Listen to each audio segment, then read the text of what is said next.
উপযুক্ত কোনো ইস্যু ছাড়াই মোদি কিভাবে পাকিস্তানের উপরে বর্বর রচিত হামলা চালালো। এই যেন ৫৬ বছর পরে এইভাবে হামলা চালাবে। মোদির এই সিদ্ধান্তে মনে হয় নেতানিয়াহুর সহোদর ভাইয়েরই ভূমিকা রাখছে। সে যেন নেতানিয়াহুরই একজন সহোদর ভাই।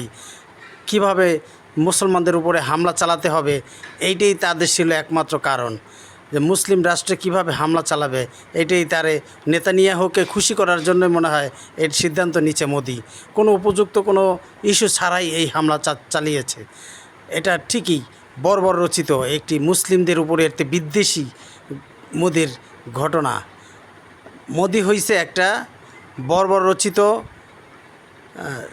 ধর্মান্ধ হিন্দু ধর্মান্ধর অবলম্বী একটা ব্যক্তিত্ব।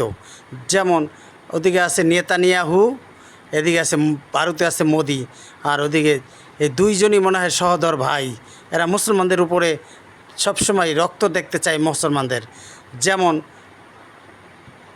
এর আগে কসাই মোদি বলা হইতো, গুজরাটে যেভাবে কসাইয়ের মতো আচরণ করেছিল এই মোদি, মুসলমানের রক্তে রঞ্জিত হয়ে করেছিল পুরা গুজরাট।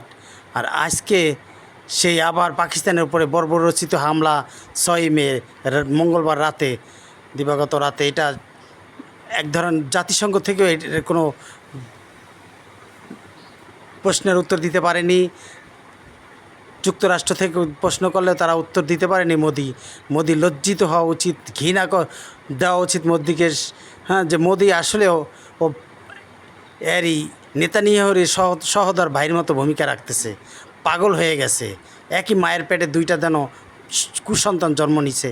এরা মুসলমানের রক্ত দেখতে চায়, যুদ্ধ বিগ্রহ এগুলো পছন্দ করে এরা।